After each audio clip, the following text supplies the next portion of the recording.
ഇന്ന് ഞങ്ങൾ Periyar tiger റിസർവിലെ nature വാക്ക് എന്ന ട്രക്കിംഗ് പ്രോഗ്രാമാണ് ചെയ്യുന്നത്. നേച്ചർ വാക്ക് ഞങ്ങൾ ഇതിനു മുമ്പും ചെയ്തിട്ടുണ്ട്. രാവിലെ 6:30 ആയപ്പോഴേക്കും ഞങ്ങൾ ബോട്ട് ലാൻഡിങ്ങിലുള്ള എക്കോ ടൂറിസം ഓഫീസിലെത്തി. ഇവിടെ നിന്നാണ് നമ്മുടെ ട്രക്ക് സ്റ്റാർട്ട് ചെയ്യുന്നത്.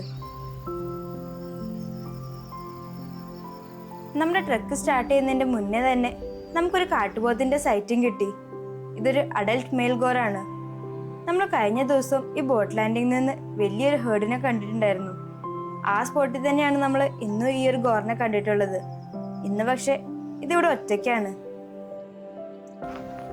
വേനൽക്കാലം ആയതോടുകൂടി വെള്ളം നല്ല പോലെ കുറഞ്ഞിട്ടുണ്ട്. നമുക്ക് ഈ റിസർവോയർ കടന്ന് അപ്പുറത്തെത്തി വേണം ട്രക്ക് സ്റ്റാർട്ട് ചെയ്യാൻ. ഞാൻ ഈ നടക്കുന്ന ഭാഗത്തായിട്ട് ദ്രവിച്ച മരങ്ങളുടെ അവശിഷ്ടം കാണാം. പണ്ടൊരു കാലത്ത് തല ഉയർത്തിപ്പിടിച്ച് നിന്ന മരങ്ങളുടെ ബാക്കിയാണ് ഈ കിടക്കുന്നത്. ഞങ്ങളുടെ മുന്നത്തെ വീഡിയോ കണ്ടിട്ടുള്ളവർക്കും ഇവിടെ വന്ന് ഈ ഒരു ട്രക്ക് ചെയ്തിട്ടുള്ളവർക്കൊക്കെ അറിയായിരിക്കും. നല്ലപോലെ വെള്ളമുള്ള സമയത്ത് നമ്മൾ ഓഫീസിൻ്റെ അടുത്ത് തന്നെയാണ് ഈ ബാംബു റാഫ്റ്റ് ചെയ്ത് അപ്പുറത്തേക്ക് പോകുന്നത്. ഇപ്പം വെള്ളം നല്ല പോലെ കുറവായതുകൊണ്ട് നമ്മൾ വളരെ ചെറിയൊരു ദൂരം മാത്രമേ ഈ റാഫ്റ്റിംഗ് ചെയ്യുന്നുള്ളൂ. ഇവിടെ ഈ റാഫ്റ്റിൻ്റെ അടുത്ത് എത്തിയപ്പോഴാണ് ഞാൻ ഈ ഒരു കാര്യം ശ്രദ്ധിക്കുന്നത്. ഇതിനു മുമ്പൊക്കെ ഇവിടെ വന്നപ്പം ബാംബു കൊണ്ട് ഉണ്ടാക്കിയേക്കുന്ന ബാംബു റാഫ്റ്റ് ആയിരുന്നു ഇവിടെ ഉപയോഗിക്കുന്നത്. ഇതിപ്പം പൈപ്പിൽ ഉണ്ടാക്കിയേക്കുന്ന റാഫ്റ്റാണ് ഇപ്പോൾ ഉപയോഗിക്കുന്നത്. ഇപ്പോൾ ആധുനികത കാട്ടിലേക്കും കയറിയിരിക്കുന്നു. മുളകൾ കിട്ടാനില്ലാത്തത് കൊണ്ടാണ് ഇപ്പം പൈപ്പും കൊണ്ട് ഉണ്ടാക്കിയേക്കുന്ന റാഫ്റ്റ് ഉപയോഗിക്കുന്നു എന്നാണ് ചോദിച്ചപ്പോൾ അറിയാൻ കഴിഞ്ഞത്. ഇനിയിപ്പോൾ നമുക്ക് പൈപ്പ് റാഫ്റ്റിംഗ് എന്ന് പറയാം. അങ്ങനെ റാഫ്റ്റിംഗ് ഒക്കെ ചെയ്ത് നമ്മൾ അപ്പുറത്തെത്തി. ഇനി നമ്മൾ ട്രക്ക് സ്റ്റാർട്ട് ചെയ്യാൻ പോവാണ്. ഈ നേച്ചർ വാക്ക് പെരിയാർ ടൈഗർ റിസർവിലെ ഒരു ഷോർട്ട് ട്രക്കാണ്. നമ്മൾ 2.5 മണിക്കൂർ മാത്രമേ ട്രക്ക് ചെയ്യുന്നുള്ളൂ. പക്ഷെ ആ ഒരു 2.5 മണിക്കൂർ നമുക്ക് തരുന്ന ഒരു ഫീൽ അത് വളരെ വലുതാണ്. കാടിൻ്റെ ആംബിയൻസും ബേർഡ്സിൻ്റെ സൗണ്ടും റിസർവോയറിൻ്റെ വ്യൂവും അതിൻ്റെ കൂടെ ആനിമൽ സൈറ്റിംഗ് കൂടി ഉണ്ടെങ്കിൽ പിന്നെ പറയണ്ട, ഒരു അടിപൊളി എക്സ്പീരിയൻസ് ആയിരിക്കും. ആക്ച്വലി ഞങ്ങളിവിടെ 2 നീലഗിരി ലംഗൂറിനെ കണ്ട് ഷൂട്ട് ചെയ്യാൻ വേണ്ടി നിന്നതാണ്. ഞങ്ങൾ ക്യാമറ ഒക്കെ സെറ്റ് ചെയ്ത് വന്നപ്പോഴേക്കും അവരിവിടെ നിന്ന് ചാടി മാറിപ്പോയി. പിന്നീട് തിരിഞ്ഞു നോക്കിയപ്പോഴാണ് വെള്ളത്തിൽ ഈ ഒരു ബേർഡിനെ കാണുന്നത്. വെള്ളത്തിലൂടെ നടക്കുന്നത് കാണാൻ ഒരു പ്രത്യേക ഭംഗി തന്നെയായിരുന്നു. ഈ ബേർഡിന്റെ ഇംഗ്ലീഷിലെ നെയിം വരുന്നത് ഗ്രേറ്റ് ഇഗ്രറ്റ് എന്നാണ്. നമ്മൾ മലയാളത്തിൽ പെരുമുണ്ടി എന്ന് വിളിക്കുന്ന പക്ഷി. ഈ ഒരു ഗ്രാസ് ലാൻഡിൽ എന്തെങ്കിലുമൊക്കെ ആനിമൽസിനെ കാണാറുള്ളതാണ്. ഞങ്ങളിവിടെ സാമ്പാർ ഡിയറിനെയും വൈൽഡ് ബോറിനെയും ഒക്കെ കണ്ടിട്ടുണ്ട്. ഇന്ന് നല്ലൊരു ക്ലൈമറ്റ് ഉള്ള ദിവസമാണ്. എന്നാലും നമുക്ക് ഇവിടെ ഇന്ന് അനിമൽസിനൊന്നും കാണാൻ പറ്റിയില്ല.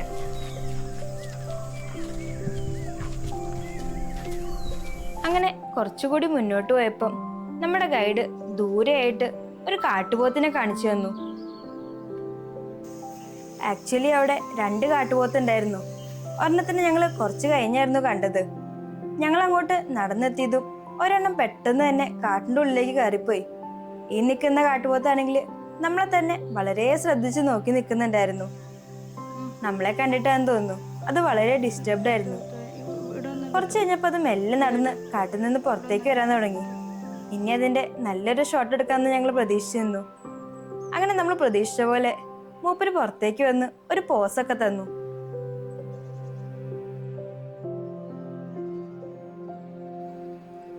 പിന്നീട് പെട്ടെന്നായിരുന്നു ആ ഒരു കാട്ടുപോത്ത് അവിടെ നിന്ന് മാറി പെട്ടെന്ന് തന്നെ ഓടിപ്പോയത്.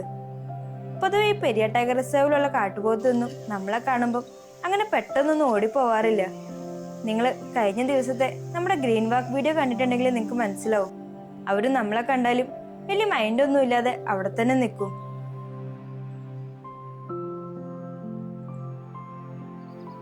അതിൻ്റെ ഒപ്പം ഉണ്ടായിരുന്ന കാട്ടുപോത്ത് ആക്ച്വലി വേറൊരു ഡയറക്ഷനിലേക്കാണ് പോയിട്ടുള്ളത്. ഇതിപ്പോ ശരിക്കും വേറെ എന്തെങ്കിലും കണ്ട് പേടിച്ചു പോകുന്നതാണെന്ന് തോന്നുന്നു.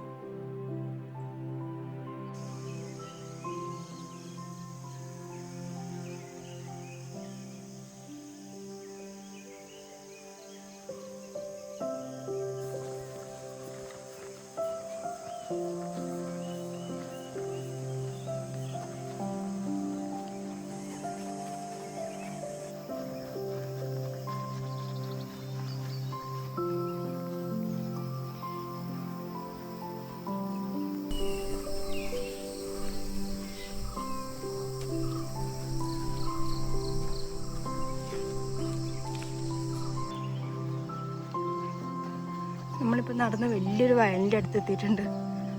ഇവിടെ എന്തെങ്കിലും സൈറ്റിംഗ് ഉണ്ടോ എന്ന് നമുക്ക് നോക്കാം കേട്ടോ.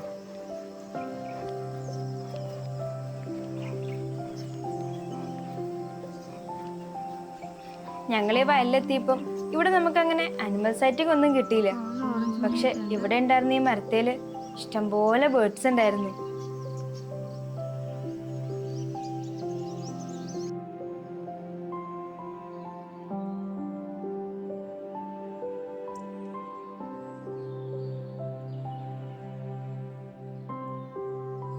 ഒരു കാര്യം പറയാൻ വിട്ടു, ഇന്ന് നമ്മുടെ ഒപ്പം ട്രെക്ക് ചെയ്യാനായിട്ട് ഒരു കപ്പിളും കൂടി ഉണ്ട് കേട്ടോ.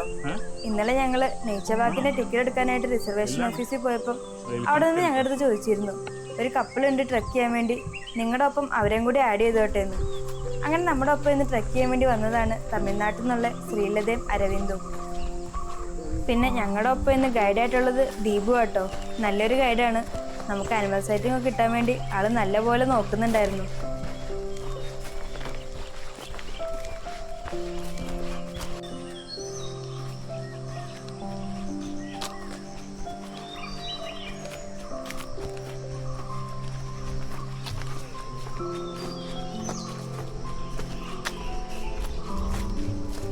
അങ്ങനെ നമ്മൾ കുറച്ചു നേരം തുറസായ സ്ഥലത്ത് കൂടിയൊക്കെ നടന്ന് ഇപ്പൊ വിസിബിലിറ്റി കുറവുള്ള സ്ഥലത്തേക്ക് കയറി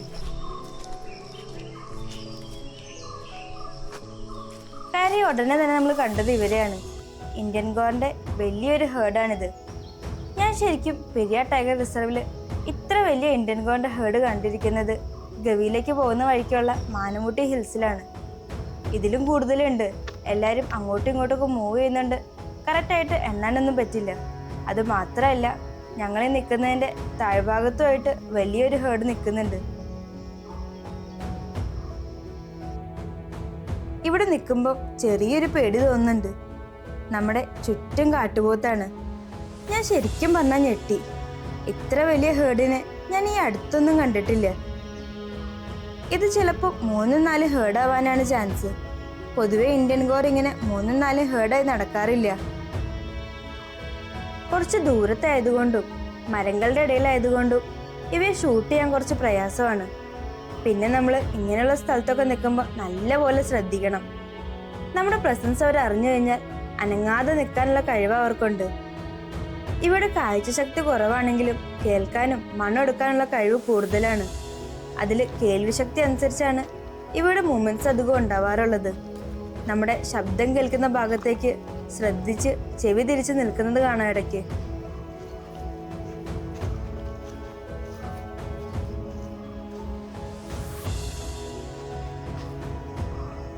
ഈ വയലിൽ നിന്നാണ് ഇപ്പോൾ കാട്ടുപോത്തുകളെല്ലാം മുകളിലേക്ക് കയറിപ്പോയിരിക്കുന്നത്.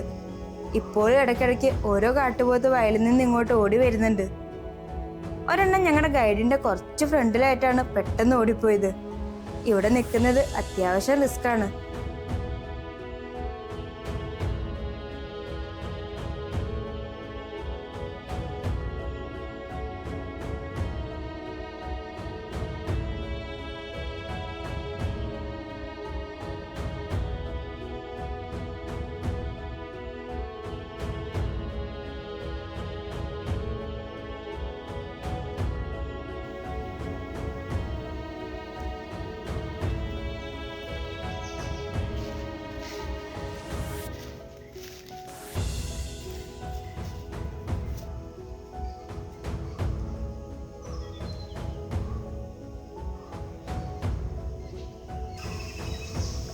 പെരിയാർ ശരിക്കും കാട്ടുപോത്തുകളുടെ സ്ഥലമായി മാറിയിരിക്കുന്നു. എന്തോരം കാട്ടുപോത്ത് അറിയോ ഇവിടെ. നമ്മുടെ അപ്പുറം ഇപ്പുറമായിട്ട് ഇഷ്ടം പോലെ വലിയൊരു ഹേർഡായത്. അങ്ങനെ ആ വലിയൊരു ഹേർഡിനോട് ബൈ പറഞ്ഞ് നമ്മൾ ട്രെക്കിംഗ് ആയിട്ട് മുന്നോട്ട് പോവുകയാണ്.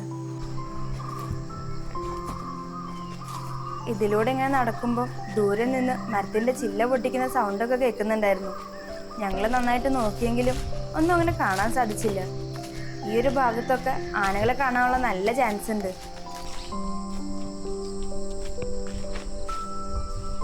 അങ്ങനെ നടന്നെത്തിയത് ഈ വലിയൊരു വയലിലേക്കാണ്. ശരിക്കും പറഞ്ഞാൽ ഇവിടെ എത്തുന്നത് വരെ എനിക്ക് എന്തെങ്കിലുമൊക്കെ ആനിമൽസിനെ കാണുമെന്നുള്ള നല്ല പ്രതീക്ഷ ഉണ്ടായിരുന്നു. ഇനിയിപ്പം ഒന്നും കണ്ടില്ലെങ്കിലും സാമ്പാടിയറിനെങ്കിലും കാണുമെന്ന് ഞാൻ വിചാരിച്ചു. പക്ഷെ ഇന്നിവിടെ എത്തിയപ്പം നമുക്കങ്ങനെ പ്രത്യേകിച്ച് ആനിമൽ സൈറ്റിംഗ് ഒന്നും കിട്ടിയില്ല. ഇത് ശരിക്കും വലിയൊരു വയലാട്ടോ. രണ്ടു ഭാഗത്തുമായിട്ട് നല്ല വിസിബിലിറ്റി ഉള്ള ഏരിയ ആണ്. പൊതുവെ ഇവിടെ ആനിമൽ സൈറ്റിംഗ് ഒക്കെ കിട്ടാറുണ്ട്. ഇന്നിപ്പോ നമുക്ക് ഇവിടെ നിന്ന് അങ്ങനെ ഒന്നും കിട്ടിയില്ല.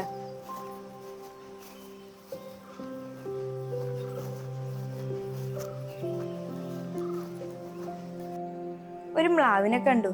പക്ഷെ അത് പെട്ടെന്ന് തന്നെ കാട്ടിന്റെ ഉള്ളിലേക്ക് കയറിപ്പോയി. വീണ്ടും നമ്മൾ തുറസായ സ്ഥലമൊക്കെ കഴിഞ്ഞ് ഇങ്ങനെ മരങ്ങൾ തിങ്ങി നിൽക്കുന്ന സ്ഥലത്ത് കൂടി നടക്കാൻ തുടങ്ങി. ഇതിലൂടെ നടക്കുമ്പോൾ വീണ്ടും ആ മരത്തിന്റെ കൊമ്പ് പൊട്ടിക്കുന്ന സൗണ്ട് കേട്ടു. ഞങ്ങളിവിടെയൊക്കെ നന്നായി നോക്കിയെങ്കിലും ഒന്നും കണ്ടില്ല. പെട്ടെന്നായിരുന്നു ഈ ഒരു ആനയെ കണ്ടത്. ഞാൻ ശരിക്കും ഇത്ര അടുത്ത് ആനയെ കാണാൻ പറ്റുമെന്ന് വിചാരിച്ചില്ല. അത്രയ്ക്കും അടുത്താണ് ഈ ആനയെ കണ്ടത്. ഞങ്ങൾ ഇടയ്ക്കിടയ്ക്ക് മരത്തിന്റെ ചില്ല പൊട്ടിക്കുന്ന സൗണ്ട് കേൾക്കുന്നുണ്ടായിരുന്നെങ്കിലും ഞങ്ങൾ ഇവിടെ ഒക്കെ നോക്കിയിട്ടും ആനയെ കണ്ടില്ലായിരുന്നു. പിന്നീട് പെട്ടെന്നായിരുന്നു ഇതിനെ കണ്ടത്.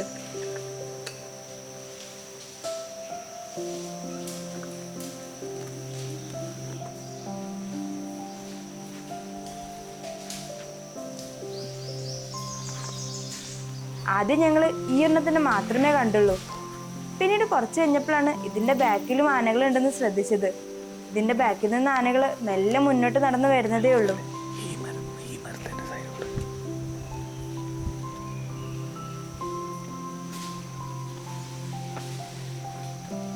നല്ല വെയിലും ചൂടും ഒക്കെ ഉള്ള സമയത്ത് ആനകൾ ഇങ്ങനെ മരങ്ങൾ നിറഞ്ഞു നിൽക്കുന്ന സ്ഥലത്ത് നിൽക്കുന്നത് കാണാം. പിന്നീട് വൈകുന്നേരം വെയിലൊക്കെ ഒന്ന് താഴുമ്പോഴാണ് ഇവര് അധികവും പുറത്തേക്ക് വരുന്നത്. റിസർവറിന്റെ സൈഡിൽ വന്ന് നിന്ന് പുല്ല് തിന്നുന്നതും വെള്ളം കുടിക്കാൻ വേണ്ടി റിസർവറിന്റെ സൈഡിൽ വന്ന് നിൽക്കുന്നതൊക്കെ കാണാൻ സാധിക്കും. നമ്മൾ ഈ നിൽക്കുന്ന ഭാഗത്തേക്കാണ് അവർ മെല്ലെ മൂവ് ചെയ്ത് വരുന്നത്. അതുകൊണ്ട് നമുക്ക് ഇനി അധികം നേരം ഇവിടെ നിൽക്കാൻ പറ്റില്ല. അത് മാത്രമല്ല, നമ്മുടെ ട്രെക്കിങ്ങിന്റെ ടൈമും ഏകദേശം കഴിയാറായി.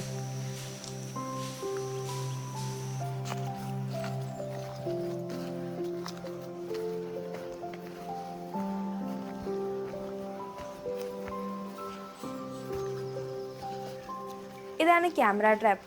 ഇവിടെ ഈ ക്യാമറ ട്രാപ്പ് വെച്ചിരിക്കുന്നത് ടൈഗറിന്റെ ഫോട്ടോ എടുക്കാൻ വേണ്ടിയാണ്. ടൈഗറിന്റെ മാത്രമല്ല, ഇതിലൂടെ പാസ് ചെയ്യുന്ന എല്ലാ ആനിമൽസിന്റെ ഫോട്ടോ ഇതിനകത്ത് കിട്ടും. പിന്നെ ഈ ഒരു ഹൈറ്റിൽ വെച്ചിരിക്കുന്നത് മെയിനായിട്ട് ടൈഗറിനെ ഫോക്കസ് ചെയ്താണ്. ഇവിടെ നമുക്ക് രണ്ട് സൈഡിലും ക്യാമറ കാണാം. ഈ ഒരു ട്രക്ക് വളരെ ബിഗിനർ ഫ്രണ്ട്ലി ആയിട്ടുള്ള ട്രക്കാണ്. നമ്മളാകെ 2.5 മണിക്കൂറാണ് ട്രക്ക് ചെയ്യുന്നത്. 4 to 6 കിലോമീറ്റർ ആണ് അതിൽ കവർ ചെയ്യുന്നത്.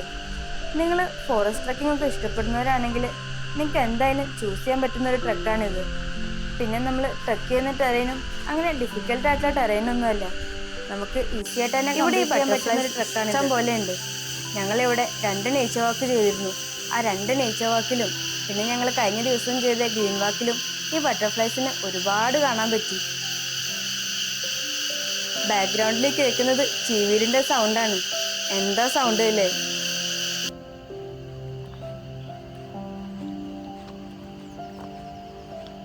അങ്ങനെ നമ്മുടെ ഇന്നത്തെ ഈ ട്രക്ക് അവസാനിക്കുകയാണ്.